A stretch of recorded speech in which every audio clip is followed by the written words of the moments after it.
Hello everyone, welcome to RGR channel. So RGR Academy ஓட founder mister and doctor Govindaraj இங்க இருக்காரு. So அவர்கிட்ட வந்து ஒரு சில நீட் பத்தின கான்ட்ரவர்சி வந்து போயிட்டு இருக்கு இல்லைங்களா? ஸோ அதை பத்தின கேள்விகளை வந்து நான் கேட்க போறேன். ஸோ உங்களோட கேள்விகளை நான் அவர்கிட்ட முன் வைக்கிறேன். ஸோ அவர்கிட்ட இருந்து ஒரு சில பதில்களை எதிர்பார்க்கலாம். ஸோ ஃபர்ஸ்ட் சார் உங்களுக்கு ப்ளீஸ் இன்ட்ரடியூஸ் பண்ணிக்கோங்க சார். வணக்கம், டாக்டர் கோவிந்தராஜ்.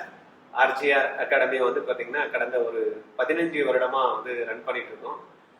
இப்போதைக்கு வந்து நீட்டு அந்த ஜிஇ எக்ஸாம்ஸ்க்கெல்லாம் வந்து கிளாஸஸ் வந்து நம்ம வந்து கொடுத்துட்ருக்கோம். குழந்தைங்களுக்கு நல்ல சக்ஸஸ்ஃபுல்லாக ரிசல்ட்ஸும் வந்துட்டு போயிட்டு இருக்கு.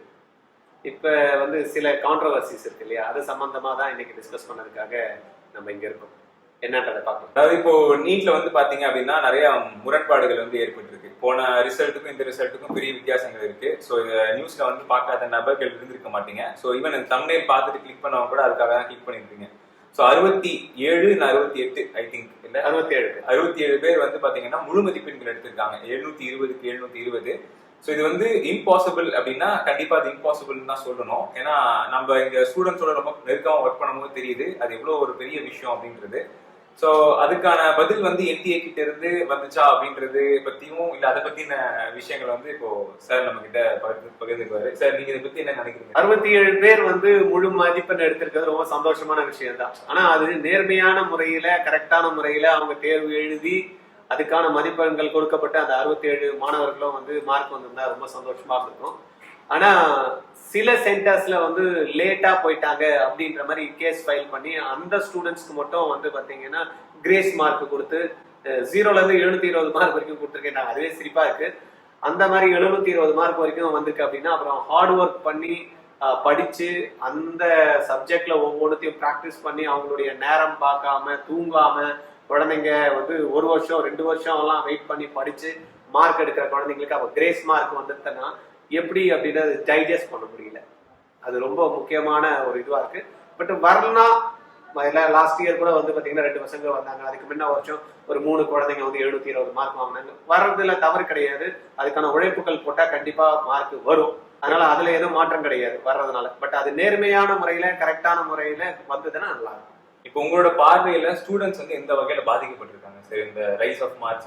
ரைஸ் ஆஃப் மார்க்ன்றது வந்து இனிஷியல் ஸ்டேஜ்ல வந்து நீட் 2015ல 16ல இன்ட்ரோடியூஸ் பண்றப்ப அந்த கட் ஆஃப்ன்றது வந்து ஒரு 720 மார்க் வச்சாங்க அப்படின்னா ஒரு 200 மார்க் 300 மார்க் இருந்தா கூட வந்து கவர்மெண்ட் காலேஜஸ் வந்து கிடைச்சது. இப்ப நம்ம 7.5% ஸ்டூடெண்ட்டுக்கு வந்து போன வருஷம் வந்து 375 கிடைச்சது. அதுக்கு முன்னாடி 235 கிடைச்சது. இந்த வருஷம் வந்து 500 மார்க் மேல இருந்தா தான் 7.5%க்கே கிடைக்கும் அப்படின்ற அளவுக்கு வந்திருக்கு. அதே தான் வந்து 92.5% எடுக்கக்கூடிய அந்த கோட்டால வரக்கூடிய ஸ்டூடெண்ட்ஸ்க்கும் வந்து பாத்தீங்கன்னா இன்னைக்கு வந்து கட் ஆஃப்ன்றது நினைச்சு பார்க்க முடியாம இருக்கு. ஏன்னா இன்னைக்கு நம்ம ஆல் இண்டியா ரேங்க் எடுத்து பார்த்தோம் அப்படின்னா 640 மார்க்ஸ் வாங்கின குழந்தைக்கே வந்து பாத்தீங்கன்னா 50,000 ரேங்க் வரும். இப்போ நம்மளுக்கு லாஸ்ட் இயர் கம்பேர் பண்ணி பார்த்தோம்னா இதே 50,000 ரேங்கோட மார்க்னு பாத்தீங்கன்னா 550 அப்படிதான் இருக்கு. போன வாட்டி பிசி கேட்டகரிக்கு 558 மார்க் தான் ஃபர்ஸ்ட் ரவுண்ட்ல வந்து கிடைச்சது. அப்போ இந்த வாட்டி 640 மார்க் எடுத்தாதான் அந்த குழந்தைக்கு கிடைக்கும் அப்படின்றது இருக்கு.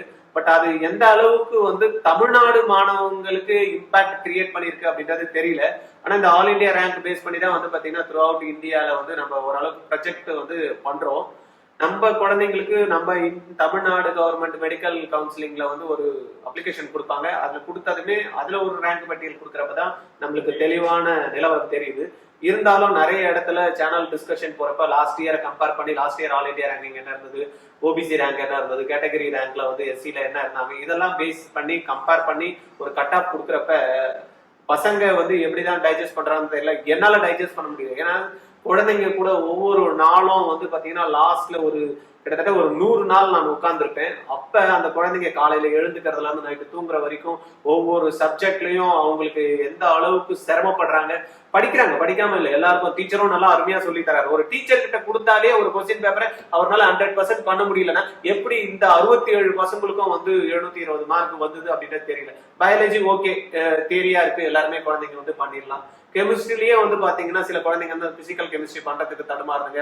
ஆர்கானிக்ல ரொம்பவே சிரமப்படுதுங்க. அதுல கூட ஃபுல் மார்க் வர்றது பெரிய கொஸ்டின் மார்க்கா இருக்கு. ரெண்டாவது வந்து பாத்தீங்கன்னா பிசிக்ஸ். நீங்க அன்னைக்கு எக்ஸாம் முடிஞ்ச அன்னைக்கு நீங்க சேனல்ஸ் எடுத்து பாருங்க. எல்லா சேனலுமே எல்லா யூடியூபுமே சரி, நேஷனல் சேனல்ஸும் நியூஸ் சேனல்ஸும் வந்து பாத்தீங்கன்னா ரொம்ப பேப்பர் டஃப், பேப்பர் வந்து பண்ணவே முடியல, பிசிக்ஸ் ரொம்ப சேலஞ்சிங்கா இருந்தது, பசங்களுக்கு வந்து இந்த மாதிரி லாஸ்ட் இயர் கேட்டதோட இந்த வருஷம் ரொம்ப வந்து டஃப்பா கேட்டாங்கன்னு சொன்னாங்க. ஆனா ரிசல்ட்டுக்குன்னு போடுறப்பவே அது கொஸ்டின் மார்க் ஆயிடுச்சு. ஏன்னா உங்களுக்கு ஓஎம்ஆர் பாக்குறதுக்கு ஒரு டைம் கொடுப்பாங்க, ஸ்கேனிங் பண்ணி முடிஞ்சு ஓஎம்ஆர் எல்லாருக்கும் இண்டிவிஜுவலா பார்க்கலாம். தென் வந்து அதுல ஏதாவது வந்து கொஸ்டின்ஸ் வந்து தவறா ஆன்சர் ஒன்று ப்ரொவிஷனல் கீ கொடுப்பாங்க, அதுல எதனா தப்பு இருந்ததுன்னா அவங்க கரெக்ட் பண்ணிக்கிறதுக்கான ஒரு வாய்ப்பு கொடுப்பாங்க. அது கொடுத்ததுக்கு அப்புறம் ரிசல்ட் கொடுக்கறதுக்கு ஒரு 10-15 நாள் ஆகும். ஆனா இந்த வாட்டி வந்து பாத்தீங்கன்னா அந்த ஓஎம்ஆர் ஷீட் போட்டு குழந்தைங்க வந்து பாத்தீங்கன்னா அந்த சேலஞ்ச் பண்ணி 2 நாள்ல வந்து பாத்தீங்கன்னா ரிசல்ட் போட்டாங்க. அதுவும் எதிர்பாராத விதமா பார்லிமெண்ட் ஓட ரிசல்ட் கொடுத்துட்டு இருக்க அந்த ஸ்பீட்லயே வந்து பாத்தீங்கன்னா இந்த ரிசல்ட்டும் போட்டாங்க. அது ஏன் கொடுத்தாங்க அப்படின்றது எல்லாருமே வந்து பேசிட்டு இருக்காங்க. ஒருவேளை வந்து இதை பத்தி பேசக்கூடாது அப்படின்றதுக்காக போட்டாங்களான்றதும் நம்மளுக்கு தெரியாது, அது நம்மளுக்கு கிளாரிட்டி தெரியல. பட் அதுக்கு அப்புறமா நடந்ததெல்லாம் ஆமா அதுக்காக தான் போட்டாங்க அப்படின்ற மாதிரி இருக்கு. வந்து என்ன சொல்றாங்கன்னா ரீ எக்ஸாம் வந்து கண்டக்ட் பண்றதுக்காக கோரிக்கைகள் வைக்கப்பட்டது ஸ்டூடெண்ட்ஸ் சைட்ல இருந்தும் சரி. ஒரு சிலர் அந்த ரீ எக்ஸாம் வேண்டாம் அப்படிங்கிற ஒரு கருத்தும் இருக்கு. சோ நீங்க வந்து ரீ எக்ஸாம் நடக்கும்னு நினைக்கிறீங்களா, இல்ல ரீ எக்ஸாம்க்கான வாய்ப்பு ஏதாச்சும் இருக்கு? இல்ல, ரீ எக்ஸாம் நடத்தணும்னு சொல்றதே மடத்தணும். ஏன்னா குழந்தைங்க வந்து பாத்தீங்கன்னா ஒரு வருஷம் டைம் விடாம கேப் விடாம ஒவ்வொரு நாளும் படிச்சு எழுதி பார்த்து பண்ணிட்டு இப்ப கிட்டத்தட்ட ஒரு 45 நாள் கேப் வந்துருச்சு. ஒரு நாள் படிக்கலாம்னா 2வது நாள் ஞாபகம் இல்லை, திருப்பி ரீ எக்ஸாம் வச்சாங்கன்னா அந்த குழந்தைங்க திருப்பி எப்படி எழுதும், திருப்பி படிச்சுட்டு எழுதணும். அப்ப அவங்க டைம் கொடுப்பாங்களா, அது ஒண்ணு. 2வது வந்து இத்தனை லட்சம் ஸ்டூடெண்ட்ஸ் வந்து பாத்தீங்கன்னா ரிஜிஸ்டர் பண்ணணும். ரிஜிஸ்டர் பண்ணலன்னா கூட ஏற்கனவே ரிஜிஸ்டர் பண்ணவங்க தான் எழுதுறாங்க அப்படின்னு கொடுத்துட்டா கூட அந்த ரெஜிஸ்ட்ரேஷன் ப்ராசஸ் எடுத்துட்டா கூட திருப்பி அந்த குழந்தைங்க ப்ரிப்பேர் பண்றதுக்கு டைம் கண்டிப்பா கொடுத்தா ஆகும். இல்லைன்னா எப்படி அந்த குழந்தைங்க பண்ண முடியும்? 3வது வந்து பாத்தீங்கன்னா இவ்வளவு க்ரௌடுக்கு வந்து ஒரு ரீ எக்ஸாம் திருப்பி பண்ணணும் அப்படின்றது சாத்தியமே இல்லை. நீங்க அல்டிமேட்டா எந்த கேஸ் யாரு போட்டாலும் சரி, சுப்ரீம் கோர்ட்ல என்ன சொல்லுவாங்க, என்டிஆர் டிசிஷன் ஃபைனல் அப்படின்னு. இன்னைக்கு கூட ஒரு ஹியரிங் வந்தது பார்த்துருக்கலாம். தேவையில்லாம கேஸ் எல்லாம் எதனா போட்டீங்கன்னா ஃபைன் போட்டுருவோம் அப்படின்னு டிஸ்மிஸ் பண்ணிட்டாங்க கேஸ். அதனால இப்படிதான் நடக்கும். அதெல்லாம் வந்து நம்ம எதிர்பார்க்க தேவையில்லை. என்டிஏ டிசிஷன் ஃபைனல், இதுதான் ரிசல்ட், இந்த ரிசல்ட் தான் நீங்க அக்செப்ட் பண்ணிக்கணும் அப்படின்றதான் வந்து பாத்தீங்கன்னா இருக்குமே தவிர ரீநீட் சாத்தியமே இல்லை. ஸோ மற்ற ஸ்டேட்ஸை பொறுத்த வரைக்கும் நீட் அப்படிங்கிறது ஒரு சாதாரணமான விஷயமா இருக்கலாம். ஆனா ரொம்ப வருஷமா நமக்கு கான்ட்ரவர்சியா இருக்குது, தமிழ்நாடுக்கு முக்கியமா கான்ட்ரவர்சியா இருக்கிறது அப்படின்றது இந்த நீட் தான் இல்லைங்களா? ஸோ இதுக்கப்புறம் நீட்டோட பரிமாணம் எப்படி இருக்கும்னு நினைக்கிறீங்க? நீட் வந்து பாத்தீங்கன்னா மத்த ஸ்டேட்ல அக்செப்ட் பண்ணிக்கிட்டாங்க அப்படின்னு நிறைய பேர் சொல்றாங்க. ஏன் ஆந்திரால நடக்கலையா, ஆந்திரால வாயை திறக்கலையே, கேரளால வந்து எதுவுமே சொல்றது இல்லையே, வந்து கர்நாடகால வந்து கவர்மெண்ட் இருக்காங்களே, எல்லாருமே அக்செப்ட் பண்ணிக்கிட்டாங்களே அப்படின்றாங்க. ஆனா தமிழ்நாட்டுலயும் அங்கத்தையும் இருக்கிற டிஃபரன்ஸ் என்னன்னா, இங்க வந்து இன்ஜினியரிங்கும் சரி மெடிசனும் சரி ஃபில்அப் பண்ணது எப்படி பண்ணாங்க, நீட் வரதுக்கு முன்னாடி +2 மார்க் வச்சு பண்ணாங்க. இதுவே வேற ஸ்டேட் நீங்க எடுத்துங்க, கெம் எக்ஸாம் இருந்தது கேரளால, கவர்மெண்ட் எக்ஸாம் இருந்தது வந்து பாத்தீங்கன்னா நம்மளுடைய கர்நாடகால, எம்செட் எக்ஸாம்ஸ் வந்து already they are doing the same process. Only என்ன பண்றாங்க, நேம் மாத்தினாங்க, நீட்னு வச்சாங்க, கவர்மெண்ட் கேக்கு பதில் நீட்னு வைக்கிறாங்க, கேம்க்கு பதில் நீட், அவ்வளவுதானே தவிர அவங்களுக்கு ஆல்ரெடி சிஸ்டம் ஆல்ரெடி ப்ராசஸ்ல இருக்கு. எப்படி வந்து என்ட்ரன்ஸ் எக்ஸாம்ஸ் எழுதணும் அப்படின்ற பேஸ்ல தான் ஸ்கூல்லயே சொல்லி கொடுக்குறாங்க. அப்படின்றப்ப அந்த குழந்தைங்கனால ஈஸியா எழுத முடியும், பண்ண முடியும், செய்யறது. இப்ப ஜேஇ கூட நீங்க எடுத்துங்க, இந்தியாலே எந்த ஸ்டேட் வந்து ஹையஸ்ட் வந்து ஸ்டூடெண்ட்ஸ் இருக்காங்கன்னு பாத்தீங்கன்னா தமிழ்நாட்டுல தான் highest student physics chemistry maths computer science படிக்கிறான். ஆனா எவ்வளவு students highest number of student வந்து ஐஐடில சீட் வாங்குறா அப்படின்னா ஒன்லி 3 to 4% தான் வந்து பாத்தீங்கன்னா தமிழ்நாடு ஸ்டூடெண்ட் வரா. ஆனா ஆந்திரா நீங்க எடுத்து பாருங்க, இன்னைக்கு வந்து பிரிஞ்சு இருக்கு தெலுங்கானா ஆந்திரா. பட் அது ரெண்டு சேர்த்து கிட்டத்தட்ட 35% ஆஃப் த ஸ்டூடெண்ட்ஸ் வந்து ஐஐடியோட சீட்ஸ் வந்து 35% of the students there in IIT. அவங்க கிட்ட வந்து சீட்ஸ் வந்து ஐஐடி எடுக்கிற ஸ்டூடெண்ட்ஸ் எங்க இருக்கானா ஆந்திரா ஸ்டேட் வந்து 30. சார், இப்போ ஆந்திரா தெலுங்கானால வந்து பாத்தீங்கன்னா ஐஐடி பத்தின அவேர்னஸ் வந்து ரொம்ப பெரிய அளவில் இருக்கு இல்லைங்களா? ஆனா நீட்டை பத்தின மோகம் வந்து தமிழ்நாட்டுல ரொம்ப ஜாஸ்தி. அதே மாதிரி ஐஐடி பத்தின அவேர்னஸ் அப்படிங்கிறது ரொம்ப ரொம்ப கம்மி. ஸோ இதுக்கு நம்ம வந்து என்ன பண்ண முடியும் சார், என்ன பண்ணலாம்? இப்ப பண்ணணும் அப்படின்னா நம்ம ஸ்டாண்டர்டை வந்து ஃபர்ஸ்ட் என்ன பண்ணணும், ஸ்கூல்ல இருந்து நம்ம சேஞ்ச் பண்ணி ஆகணும். இப்ப அவங்களுடைய பேட்டர்ன் ஆஃப் இது பாத்தீங்கன்னா தே ஆர் ஃபாலோயிங் ஆந்திரா சிலபஸ்ன்னு எடுத்துட்டா கூட அந்த சிலபஸ்ல வந்து பாத்தீங்கன்னா ஆல்மோஸ்ட் வந்து என்சிஆர்டி தான் அவங்க தே ஆர் ஃபாலோயிங். அப்ப நம்மளும் என்ன பண்ணணும், இந்த தமிழ்நாடு சிலபஸை வந்து எப்படி பாண்டிச்சேரியில இப்போ வந்து எல்லா ஸ்கூல்ஸுமே என்சிஆர்டி ஃபாலோ பண்ற மாதிரி நம்மளும் வந்து என்ன பண்ணிடலாம், என்சிஆர்டி வந்து ஃபாலோ பண்ண சொல்லிடலாம். பட் ஃபாலோ பண்றதுக்கு முன்னாடி டீச்சர்ஸ்க்கு வந்து நம்ம வந்து என்ன பண்ணணும், ட்ரெயின் பண்ணணும். டீச்சர் வந்து சப்ஜெக்ட் நாலேஜ் இருக்கும், அது என்சிஆர்டி என்ன இருக்கட்டும், சிபிஎஸ்சி என்ன இருக்கட்டும், ஸ்டேட் போர்டு என்ன இருக்கட்டும், எந்த போர்டுனா இருக்கட்டும், எந்த கான்செப்டுமே வந்து சேஞ்ச் ஆக போறதில்லை. எல்லா கான்செப்டும் ஒண்ணுதான். அதை வந்து சொல்லி கொடுக்குற விதம், அவங்களுக்கான டெஸ்டிங் மெத்தட் வேணா சேஞ்ச் ஆகுமே தவிர பட் ஒன்னும் வந்து மற்றதெல்லாம் எதுவுமே சேஞ்ச் ஆக போறது அப்ப அந்த குழந்தைங்களுக்கு அதே கான்செப்டை வந்து என்ன நீட் இருக்கோ, என்ன ஐஐடி போறதுக்கான ஜேஇ எக்ஸாம்ஸ் மெயில்ல கொடுக்குறாங்களோ, அட்வான்ஸ் கொடுக்குறாங்களோ, சேம் சிலபஸே 11 and 12 ஸ்கூல்லயே இன்ட்ரோடியூஸ் பண்ணி அந்த பேட்டர்ன்ல எப்படி வந்து எம்சிக்யூ டைப்ல கொஸ்டின்ஸ் கேட்கறாங்க. நம்மளுக்கும் இருக்கு பார்ட் ஏல வந்து பாத்தீங்கன்னா கொஸ்டின்ஸ் வந்து 11 and 12க்கு வந்து பாத்தீங்கன்னா நம்ம அந்த எம்சிக்யூ டைப்ல இருக்கு. பட் அந்த ஸ்டாண்டர்ட் ஆஃப் கொஸ்டின்ஸை செட் பண்ற கொஸ்டின்ஸை வந்து இந்த டைப்லயே செட் பண்ணி கொடுத்து 11 and 12 படிக்கிறப்பயே அந்த குழந்தைங்களுக்கு ஸ்கூலோட சைமல்டேனியஸா அதை பண்ணிட்டோம் அப்படின்னா கண்டிப்பா நம்ம குழந்தைங்க கூட நல்லா வரும். அந்த பேட்டர்னையே வந்து நம்ம பண்ணலாம். அதுக்கு மெயின் பண்ண வேண்டியது கவர்மெண்ட் வந்து ஸ்கூல்ல தான் வந்து டீச்சர்ஸ்க்கு ட்ரெயின் கொடுக்கும். டீச்சருக்கு ட்ரெயின் பண்றவங்களுக்கு ட்ரைனிங் கொடுத்து அதை வந்து மாற்றணும். ஏன்னா கண்டென்ட் சொன்ன மாதிரி டீச்சருக்கு தெரியும் அதை எப்படி டெலிவரி பண்ணணும், எக்ஸாம்ல கேட்டா என்ன மாதிரி ஆங்கிள் பண்ணணும். ஏன்னா இது பண்ற மூலியமா என்ன ஆகும் அப்படின்னா இந்த கோச்சிங் சென்டர்லாம் தூக்கிடலாம். ஏன்னா ஒரு ஸ்கூல்ல படிக்கிறோம், 11 and 12 படிக்கிறோம், 11 and 12 தான் ஜேஇக்கும் சரி நீட்டுக்கும் சரி சிலபஸ் இருக்கு. ஆனா அவன் போய் இன்னொரு இடத்துல வந்து பாத்தீங்கன்னா இதுக்காக பணம் கட்டி 1 லட்சம் 1.5 லட்சம், சில இடத்துல 4 லட்சம் 5 லட்சம் கூட வாங்குறாங்க. சில டாப் இன்ஸ்டிடியூஷன் நாங்களாம் ஆல் இண்டியா ரேங்க் ப்ரொடியூஸ் பண்ணிருக்கோம் அப்படின்றது வந்து அப்படின்னு சொல்லி வந்து பாத்தீங்கன்னா 5 லட்சம் 6 லட்சம் டிமாண்ட், சீட்டே கிடைக்கலன்ற மாதிரி எல்லாம் கூட வெயிட்டிங் லிஸ்ட்ல கூட நிறைய பேர் கோச்சிங் சென்டர் போறதுக்குலாம் வேற இருக்காங்க. அப்ப இது எல்லாத்தையும் வந்து பாத்தீங்கன்னா நம்ம தமிழ்நாடு கவர்மெண்ட் வந்து வேண்டாம் நீட்டு அப்படின்றப்ப கரெக்ட் தான், வேணாதான். ஆனா அதுக்கான மெஷர்ஸ் வந்து நம்மளுடைய தமிழ்நாடு கவர்மெண்ட் எடுக்கணும். அவங்களே என்ன பண்றாங்க, அவங்க ஸ்கூல்லயே கவர்மெண்ட்ல நீட் இருக்குன்றதுனால நீட்டுக்கு தனியா வந்து ட்ரைனிங் கொடுக்குறாங்க. ஏன் அந்த டீச்சருங்க ஸ்கூல்ல எடுக்கிற டீச்சரே அதே கண்டென்ட்டை சொல்லி கொடுக்கறதுக்கு ட்ரைன் பண்ணி பசங்களை அந்த நாலேஜ் இன்க்ரீஸ் பண்ணி அந்த எக்ஸாம்க்கு எடுத்துட்டு வர்றதுக்கு ரெடி பண்ணல அப்படின்றது தெரியல. ஆனா தனியா ஒரு யூஜி எக்ஸ்பென்சஸ் செலவு பண்றாங்க. அந்த யூஜி எக்ஸ்பென்சஸ் செலவு பண்ணி வருஷம் ஏதோ ஒரு இடத்துல இருந்து டீச்சருங்களை கூப்பிட்டு வந்து சொல்லி கொடுத்து அந்த பசங்களை ட்ரைன் பண்ணி பண்றதோட இருக்கக்கூடிய டீச்சருக்கு டெய்லி ஒரு 2 hour வந்து அந்த பிராக்டிஸ் கொடுத்து அந்த டீச்சரை வந்து சொல்லி கொடுக்க வச்சாங்கனாலே வருஷம் வந்து பாத்தீங்கன்னா அது நீட்டோ ஜேஇயோ கியூட் எக்ஸாமோ இல்லைன்னா அக்ரிகல்ச்சர்ல பேஸ்டு எக்ஸாமும் இல்லைன்னா கிளாட் எக்ஸாமும் எது இருந்தாலும் நம்ம குழந்தைங்க நல்லா அருமையா பண்ணும். அந்த பேசிக்கை சரி பண்ணாம இது வேணாம் அது வேணாம் அது சரியில்லை இது சரியில்லை அப்படின்றது சொல்றதை ஏத்துக்க முடியல. இருந்தாலும் என்னதான் சொல்லி எல்லாம் பண்ணாலும் அந்த நீட் எக்ஸாம்ல நடத்திட்டு மன வேதனை மன குமுறலா இருக்கு. பசங்க வந்து பாத்தீங்கன்னா உட்கார்ந்து ஒரு 24 மணி நேரம் சரி ஸ்கூல்ல அது பண்ணணும் கவர்மெண்ட் இது பண்ணணும்னு இருந்தாலும் சரி ஒரு ட்ரைனிங் எடுத்துக்கிட்டு திரும்ப படிக்கிற குழந்தைங்களுக்கு படிச்சு முடிச்சுமே நிம்மதி இருக்கா? இப்ப பாருங்க, இப்ப வந்த ரிசல்ட்ல எதனா நிம்மதி இருக்கா குழந்தைங்களுக்கு? 600க்கு மேல வந்து பாத்தீங்கன்னா 1.5 லட்சம் பேர் இருக்கா அப்படின்றாங்க. 640க்கு மேல 40,000 ரேங்க் போயிடுச்சுன்றா. லாஸ்ட் இயர் கம்பேர் பண்ணி பார்த்தா 540 மார்க்குக்கே வந்து சீட்டு கிடைச்சதுன்னா இந்த வருஷம் 540 எம்பிசிக்கு கிடைக்குமா? சான்ஸே இல்ல. பிரைவேட் கவர்மெண்ட் தான் கிடைக்கும். அப்போ 1 வருஷம் வெயிட் பண்ணி 2 வருஷம் வெயிட் பண்ணி படிக்கிற குழந்தைங்களுக்கு எதுக்கு? ரெண்டாவது கிரேஸ் மார்க் கொடுத்து இந்த கட் ஆஃப் வந்து ஏறிச்சு 0ல இருந்து 720 மார்க் வரைக்கும் கிரேஸ் மார்க் கொடுத்துருக்காங்கன்றாங்க. அந்த கிரேஸ் மார்க் எதுக்குன்னா லேட்டா கொடுத்தாங்களா பேப்பரு, அதனால கிரேஸ் மார்க் கொடுத்துருக்காங்க. அப்போ கிரேஸ் மார்க் கொடுத்தது 4 இடத்துலதான் வந்து பாத்தீங்கன்னா கேஸ் ஃபைலா இருக்கு. அந்த கேஸை பேஸ் பண்ணி என்ன பண்ணிருக்காங்க வந்து ஒரு கமிட்டி ஃப்ரேம் பண்ணிருக்காங்க. அந்த கமிட்டி என்ன சொல்லிருக்கு, நீங்க தாராளமா கிரேஸ் மார்க் கொடுக்கலான்னு. எதை பேஸ் பண்ணி கொடுக்கலாம்னா ஏற்கனவே ஒரு கேஸ் வந்து நடந்திருக்கு, இந்த மாதிரி லேட்டா நடந்த கேஸ். அந்த எக்ஸாம் பேஸ் பண்ணி லேட் ஆனதுல அப்போ என்ன சொல்லியிருக்காங்க, கிரேஸ் மார்க் கொடுங்கன்னு சொல்லியிருக்காங்க. நார்மலைஸ் பண்ணி எந்த டைமுக்கு எந்த அளவுக்கு பண்ண முடியும், அது ஏற்கனவே என்ன மார்க் எடுத்திருக்காங்க அதை பேஸ் பண்ணி கொடுக்க சொல்லி அந்த எக்ஸாமுக்கும் இந்த எக்ஸாமுக்கும் வச்சிருக்காங்க. அப்படின்னா அது வந்து கிளாட்னு ஒரு எக்ஸாம், அது online exam. But NEET exams வந்து பாத்தீங்கன்னா கையில எழுதக்கூடிய எக்ஸாம்ஸ். இதுல வந்து ஆன்லைன் கிடையாது. குழந்தைங்களுக்கு எப்படி நார்மலைஸ் பண்ணுவாங்க? 1643 ஸ்டூடெண்ட்ஸ் வந்து பாதிக்கப்பட்டிருக்காங்க அப்படின்ற மாதிரி சொல்றாங்க. ஓகே, அந்த 643க்கும் ஒரு 3 hour எக்ஸாம் தெரியும் அழகா கண்டக்ட் பண்ணி விட்டுறத போயிட்டு அந்த பசங்களுக்கு 0 to 720 மார்க்ஸ் எடுத்து அள்ளி போட்டு மார்க் மாறிடுச்சு அப்படின்றாங்க. அதனாலதான் 67 பேர் வந்துட்டாங்க அப்படின்றாங்க. அது ஒத்துக்க முடியுமா? படிச்சவன் அவ்வளோ விஷயங்களை தெரிஞ்சவன் தலைகீழா சொல்லி பார்த்தவனுக்கே கொஸ்டின் வந்து எப்படி இருந்தாலும் ஒரு 5 கொஸ்டின் 6 கொஸ்டின் பண்ண முடியாம தான் போகுது. அப்படி இருக்கிறப்ப லேட் ஆனதுனால 720 மார்க் கொடுத்தா என்ன நியாயம் தெரியல. ஒண்ணு. ரெண்டாவது, அப்ப நிறைய சென்டர்ஸ்ல வந்து எங்க போய் சொல்றதுக்கு தெரியல.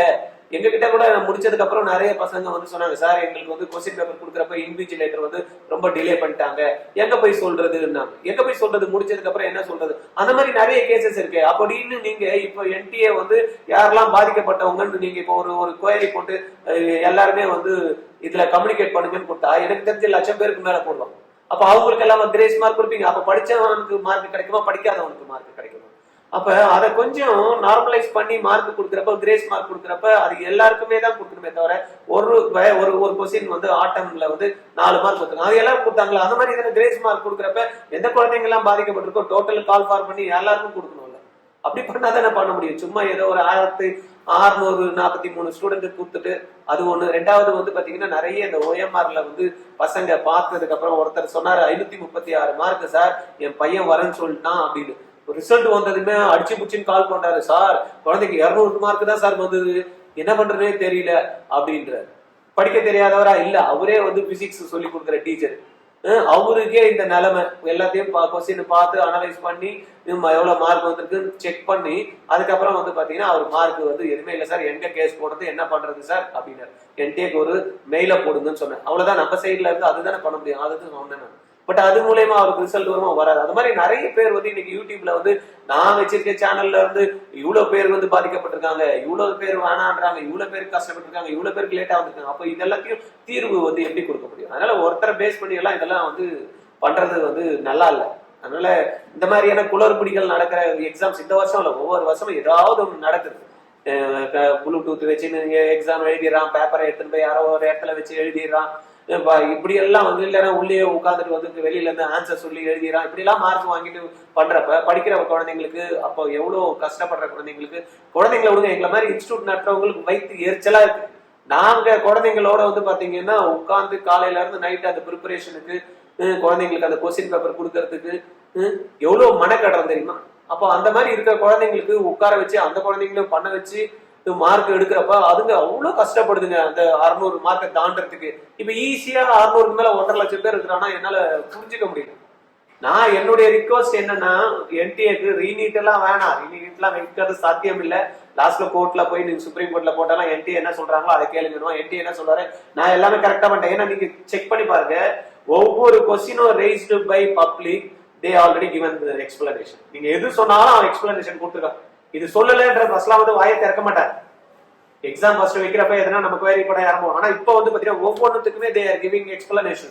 ஏன் வந்து நார்மல் மார்க் இன்க்ரீஸ் ஆச்சு, எதுக்கு வந்து எக்ஸ்ட்ரா மார்க் கிரேஸ் மார்க் கொடுத்தீங்க, இது எது கேட்டாலும் வந்து பாத்தீங்கன்னா பக்காவா அழகா வந்து டீடைல் கொடுத்துறாங்க. சார் இப்போ உங்களோட ஸ்ட்ரெயிட் ஃபார்வர்டான ஒரு கொஸ்டின் சார். நீட் அப்படிங்கிறது தமிழ்நாடை பொறுத்த வரைக்கும், மற்ற மாநிலங்களுக்கு விட்டுருவோம், தமிழ்நாடை பொறுத்த வரைக்கும் வேணும்னு நினைக்கிறீங்களா இல்ல நீட் வேண்டாம் அப்படிங்கிறது? நீட் வேண்டாம். தமிழ்நாடை பொறுத்த வரைக்கும் நீட்டை வந்து தூக்கிடலாம். ஏன்னா 11th and 12th மார்க்கோ இல்லைன்னா 12th மார்க்கை வச்சு கொடுக்கலாம். ஏன்னா அதுதான் படிக்கிறாங்க. அதுதான் இது செய்ய முடியுமா, செய்ய முடியாதா? இல்ல ஏற்கனவே சுப்ரீம் கோர்ட்ல கேஸ் இருக்க, தமிழ்நாடு தான் சட்டமன்றத்துல வந்து ஆக்டே போட்டு வந்து அமிச்சாங்க. அதெல்லாம் வந்து பாத்தீங்கன்னா இது வரைக்கும் எதுவுமே ஆகல. அப்படின்னா பரவாயில்ல, ஆகலன்னா பரவாயில்ல, சென்ட்ரல் கவர்மெண்ட் கண்டக்ட் பண்ணணும்னா பரவாயில்ல, சென்ட்ரல் கவர்மெண்ட் கண்டக்ட் பண்ணிட்டோம், நம்ம தமிழ்நாடு ஸ்டூடெண்ட் எழுத வேணான்றதுக்கு என்னன்னா, பையன் போய் எழுதுறதுக்கு தைரியமா போறானா, அதுக்கான ட்ரைனிங் எடுத்துக்கிறான், எழுதுறேன்னு போவான். ட்ரைனிங்கே கிடைக்கலன்னா பேன் பண்ணுங்க. எல்லா நீட் இன்ஸ்டியூட்டுமே, யாருமே இன்ஸ்டியூட்டும் சரி ஸ்கூலும் சரி எந்த இடத்துலயும் வந்து பாத்தீங்கன்னா நீட்டுக்கான ட்ரைனிங் இன்க்ளூடிங் கவர்மெண்ட் கூட இதெல்லாம் ஸ்டெப் எடுக்கக்கூடாது, அதெல்லாம் ட்ரைனிங்கே கொடுக்கக்கூடாது.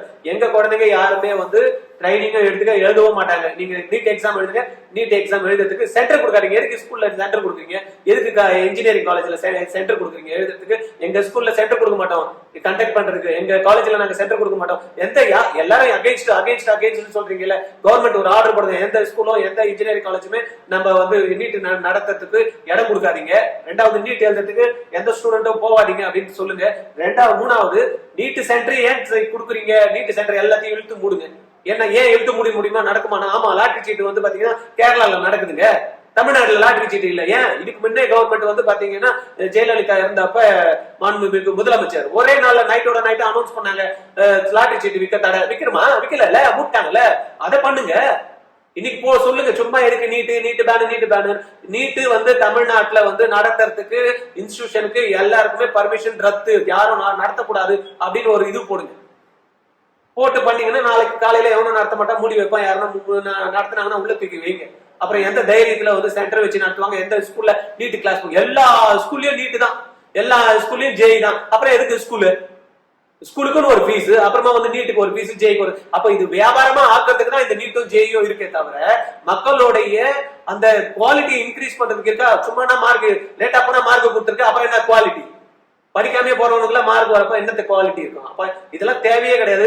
என்னுடைய ரிக்வஸ்ட் வந்து பாத்தீங்கன்னா, நம்மளுடைய தமிழக முதல்வர் ஐயா ஸ்டாலின் அவருக்கு இன்னைக்கு நைட்டோட நைட்டா நீட்டு வந்து சொல்லி கொடுக்கறதுக்கு தரேன்னு போடுங்க, விடுங்க. எழுதுறதெல்லாம் விடுங்க. அங்க சென்ட்ரல் கவர்மெண்ட் நடத்திக்கிட்டு கூட போட்டோங்க.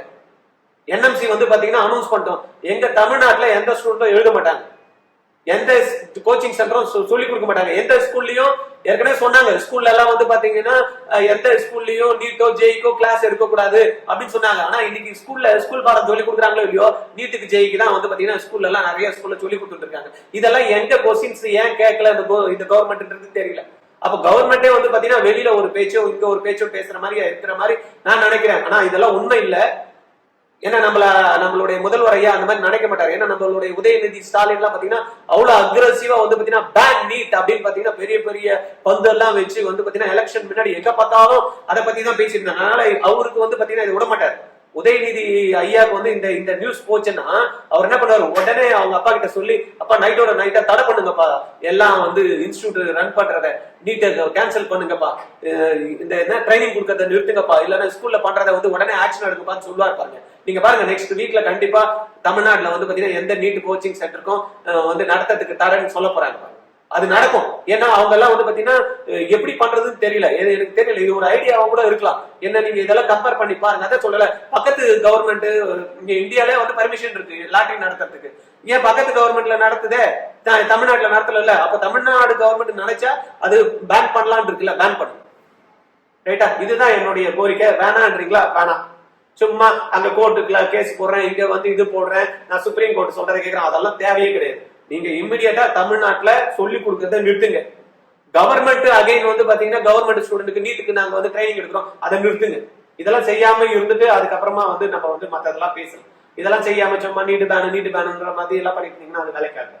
சார், பொது வழியில இருக்கிற மக்கள் வந்து யாராவது இந்த மாதிரி ஒரு கருத்து சொன்னாங்கன்னா அது வந்து ஏத்துக்கலாம். ஆனா நீங்க வந்து ஒரு இன்ஸ்டியூட் ரன் பண்ணிட்டு இருக்கீங்க இல்லைங்களா, அப்ப இது உங்களோட வாழ்வாதாரமும் இது இல்ல, இது வாழ்வாதாரம் இல்ல. நீட்டு இப்ப வந்து இதுக்கு முன்னாடி நான் வேற எதனா தானே பிசினஸ் பண்ணிட்டு இருந்தேன், இல்ல வேற எதனா தானே நான் நடத்திட்டு இருந்தேன்.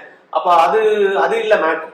அப்ப இந்த குழந்தைங்க வந்து உண்மையாலேயே அது நீட்டுனால குவாலிட்டி இன்க்ரீஸ் ஆகும்னு சொல்லி தான் வந்து பாத்தீங்கன்னா அந்த எக்ஸாம்ஸே கொண்டாடுனாங்க. ரெண்டாவது, நிறைய மல்டிபிள் அப்ளிகேஷன் போடுறாங்க, ஒரு சிங்கிள் அப்ளிகேஷன் போடணும் அப்படின்றத. ஏன்னா அப்ப வந்து பாத்தீங்கன்னா டீம்டு யூனிவர்சிட்டிக்கு அப்ளிகேஷன், எய்ம்ஸ்க்கு ஒரு அப்ளிகேஷன், ஜிப்பருக்கு ஒரு அப்ளிகேஷன், தனித்தனியா போட்டு மல்டிபிள் எக்ஸாம். ஓகே, அது பரவாயில்ல, அது கரெக்ட் ஆயிடுச்சு. ஆனா ரேட்டு வந்து பாத்தீங்கன்னா எல்லாருக்குமே வந்து குவாலிட்டி இன்க்ரீஸ் ஆகும். ரெண்டாவது வந்து பாத்தீங்கன்னா அந்த ஃபீஸ் ஸ்ட்ரக்சர் வந்து நார்மலைஸ் பண்ணும் எல்லா இடத்துல சொன்னாங்க. அது நடக்கலையே. இன்னைக்கு வந்து டீம்டு யூனிவர்சிட்டில 28 லட்சம் ரூபாய் வரைக்கும் ஃபீஸ் போகுது வருஷத்துக்கு. அப்ப எங்க அது கம்மியாச்சு? ஆகலையே. அப்ப எல்லாத்தையும் வந்து டீம்டு யூனிவர்சிட்டியோ இல்லைன்னா கவர்மெண்ட்ல எல்லாத்தையும் ஒரே ஃபீஸா பண்ணாங்க. நீங்க வந்து கொடுங்க டீம்டு யூனிவர்சிட்டிஸ்க்கு வந்து பாத்தீங்கன்னா கவர்மெண்ட் எதனா வந்து அவங்களுக்கு காம்பன்சேட் பண்ணுங்க, ஃபீஸை நார்மலைஸ் பண்ணி கொடுங்க. அப்ப ஒரு 129 மார்க் இந்த வருஷம் வாங்கினா கூட டீம்டு யூனிவர்சிட்டில சீட் வாங்க முடியும் காசு இருக்கிறவங்க. அப்ப என்ன குவாலிட்டி மெயின்டைன் பண்ண முடியும்? லாஸ்ட் இயர் பிஜி நீட்டுக்கு வந்து 0 மார்க்னு வச்சாங்க. ஏன்? அந்த குவாலிட்டியே இல்ல. எப்படி மார்க் வரும்? அப்ப காசு இருக்கிறவங்க எல்லாம் டீம்டு யூனிவர்சிட்டில சேர்ந்துப்பாங்க, மேனேஜ்மெண்ட் கோட்டால கொடுத்து சேர்ந்துப்பாங்க, 20 லட்சம் 30 லட்சம் கொடுத்து. அப்ப காசு இல்லாதவன் எங்க போவான்? அப்ப அந்த சீட்டையும் வந்து பாத்தீங்கன்னா கவர்மெண்ட்ல இன்க்ளூட் பண்ணி அதை நார்மலா கொண்டாடணும். அது இல்லாம சும்மா ஏதோ நாங்க பண்றோம்ன்றதுக்காக ஏதோ பண்ணிட்டு இருந்தோம்னு யூஸே கிடையாது. இதுல இருந்து என்ன தெரிய வருது அப்படின்னா, ஸ்கூல்ல அதாவது 11th 12th இருக்கக்கூடிய டீச்சர்ஸ் சொல்லி கொடுத்து அந்த மாணவர்கள் வந்து இந்த மாதிரி ஒரு புது தேர்வை வந்து கிளியர் பண்ண முடியல. நான் சொல்றது ஒரு சிபிஎஸ்இ படிக்கக்கூடிய மாணவன் வந்து கிளியர் பண்ண முடியல. உண்மைதான். சிபிஎஸ்இ ஸ்டூடெண்டே வந்து பாத்தீங்கன்னா அந்த நீட்டுக்கோட கொஸ்டின் பேப்பர் கொடுக்குறப்ப தனதான் அப்படின்னா அப்ப குவாலிட்டி ஆஃப் எஜுகேஷன் எல்லாம் நம்ம பார்க்கணும். தமிழ்நாடு ஸ்டூடெண்ட் விடுங்க, சிபிஎஸ்இ ஸ்டூடெண்ட்டுக்கே கொடுத்து பிசிக்ஸ் பேப்பர் கொடுத்து பண்ண மாட்டேன்றாங்க. கெமிஸ்ட்ரி இது சால்வ் பண்ணா சால்வ் பண்ண மாட்டேங்கிறான். அப்ப அந்த குவாலிட்டி இல்லாம ஏதோ படிச்சுட்டு வராங்கல்ல, அந்த குவாலிட்டி இன்க்ரீஸ் பண்றதுக்கு டீச்சரை வந்து நீங்க பாருங்க. டீச்சரை வந்து பாத்தீங்கன்னா அவங்களுக்கு நாலேஜ் இருக்கு, அவங்களுக்கு ட்ரைனிங் கொடுங்க. ட்ரைனிங் கொடுத்தா ஒரு வருஷத்துல இதெல்லாம் மாறிடும். நம்ம குழந்தைங்க கூட தான் அட்டகாசமா அடிச்சுட்டு வரும். ஆனா வேணாட்ட நான் இதெல்லாம் கரெக்டா பண்றதுனா பண்ணட்டும், பண்ணாததுக்கு எதுக்கு தேவையில்லாம இந்த நீட் மண்ணாங்கட்டி ஜேஇ எக்ஸாம்ஸ் எல்லாம் டார்ச்சர் இதெல்லாம் குழந்தைங்களுக்கு. இன்னும் நிறைய விஷயங்கள் வந்து உங்ககிட்ட நான் பேசணும் அப்படின்னு நினைக்கிறேன். ஸோ இதுக்கப்புறம் இருக்கக்கூடிய எஜுகேஷன் எப்படி இருக்க போகுது அப்படிங்கிறது தெரியல. ஸோ இப்போ வரிசையா நியூஸ் அப்படிங்கிறது அப்டேட் ஆகிட்டு தான் வருது. மாணவர்கள் பக்கமும் நிறைய கருத்துக்கள் இருக்கு, பெற்றோர்கள் பக்கமும் நிறைய கருத்துக்கள் இருக்கு. ஸோ இன்னும் மேலும் வீடியோக்கள் கண்டிப்பா நம்ம நெக்ஸ்ட் இதுல வந்து கண்டென்ட் நம்மளுக்கு இன்னும் நிறைய பேர் வந்து கொஸ்டின்ஸ் கேட்டு தான் இருக்காங்க. நிறைய விஷயங்கள் இந்த கட் ஆஃப் எப்படி ஆகும், எங்களுக்கு என்ன மார்க் இருந்தா கேட்கும் கிடைக்கும், சில பேர் இப்படி சொல்றாங்களா அப்படி சொல்றாங்களா அப்படின்றாங்க. அது எல்லாத்தையும் விட்டுடுங்க. கவுன்சிலிங் வரும், அப்ளிகேஷன் போடுங்க, அதுல ஒரு ரேங்க் பட்டியல் கொடுப்பாங்க, அதுல நீங்க அதுல ரேங்க்ல இருக்கீங்களான்னு பாருங்க. ஏன்னா ஒவ்வொரு கம்யூனிட்டிக்கும் இவ்வளவு தான் சீட் இருக்கு. 31% ஓப்பன் கேட்டகரி, 26.5% பிசிக்கு, 3.5% வந்து பாத்தீங்கன்னா பிசிஎம்க்கு, 20% எம்பிசிக்கு, எஸ்சிக்கு வந்து 15% இருக்கு, 3% எஸ்சிக்கு இருக்கு, 1% எஸ்டிக்கு இருக்கு. ரேங்க் லிஸ்ட் கொடுக்குறப்ப பேசாம அதை பாருங்க. இல்லைன்னா தேவையில்லாம அந்த வீடியோ பார்த்து இந்த வீடியோ டெய்லி எனக்கு கால் வருது, சார் எனக்கு கிடைக்குமா சார், அவங்க எப்படி சொல்றாங்களா, யாருமே வந்து சொல்றதெல்லாம் அதெல்லாம் விட்டுடுங்க. அப்ளிகேஷன் கவுன்சிலிங் கொடுக்குறப்ப அப்ளிகேஷன் போட்டுமா, அதுல ஒரு லிஸ்ட் கொடுப்பான் நம்ம வீட்டுல, அதுல நான் வந்திருக்கேன்னா பாருங்க, அதுல நான் சொன்ன மாதிரி இந்த இவ்வளவு சீட்ஸ் தான் இருக்கு, அதுல இருக்கீங்களான்னு பாருங்க. தேவையில்லாம கன்ஃபியூஸ் பண்ணாதீங்க. ரிசல்ட் வந்துட்டா விட்டுருங்க, நிம்மதியா இருக்கு, ஃப்ரீயா போடுங்க, கிடைச்சதா பாருங்க. இல்லையா மெடிக்கல் இல்லைன்னா நிறைய ஆப்ஷன்ஸ் இருக்குங்க, இருக்குங்க, கவலைப்படணும். சம்பாதிக்கிறதுக்கு தான் அப்படின்னா வந்து பாத்தீங்கன்னா நிறைய சம்பாதிக்கிறதுக்கு நேர்மையான முறையில நிறைய படிப்புகள் இன்னைக்கு வந்துருச்சு. பழைய காலத்துல இருந்ததையே திருப்பியும் அதே இன்ஜினியரிங், அதே மெடிக்கல், அதே இன்ஜினியரிங், அதே மெடிக்கல்லாம் இல்ல. இன்னைக்கு நிறைய விஷயங்கள் சாதிக்கிறதுக்கு இருக்கு. அந்த மாதிரியான குரூப்ஸ் வந்து நிறைய கொட்டி கிடக்குது. அதெல்லாம் தேடி கண்டுபிடிச்சு படிக்கிறதுக்கு, படிச்சு அது மூலயமா நீங்க டெவலப் ஆகிறதுக்கு பாருங்க. சரியா? இது வரைக்கும் இந்த வீடியோ பார்த்துட்டு இருந்ததுக்கு நன்றி. உங்களுடைய கருத்துக்களை வந்து பாத்தீங்கன்னா கமெண்ட் பாக்ஸ்ல கொடுங்க. மேற்கொண்டு உங்களுக்கு தேவையான விஷயங்களை நம்ம இன்னொரு வீடியோல டிஸ்கஸ் பண்ணுவோம். கிட்ட நீங்க ஏதாவது கேள்விகள் கேட்கணும் அப்படின்னா நீங்க அதை கமெண்ட்ல மென்ஷன் பண்ணுங்க. ஸோ அடுத்த வீடியோல வந்து அந்த கேள்விகளுக்கான பதில் அப்படிங்கிறது உங்களுக்கு அப்டேட் பண்றோம். ஸோ இந்த வீடியோ இவ்வளவு நேரம் பார்த்ததுக்கு ரொம்ப நன்றி.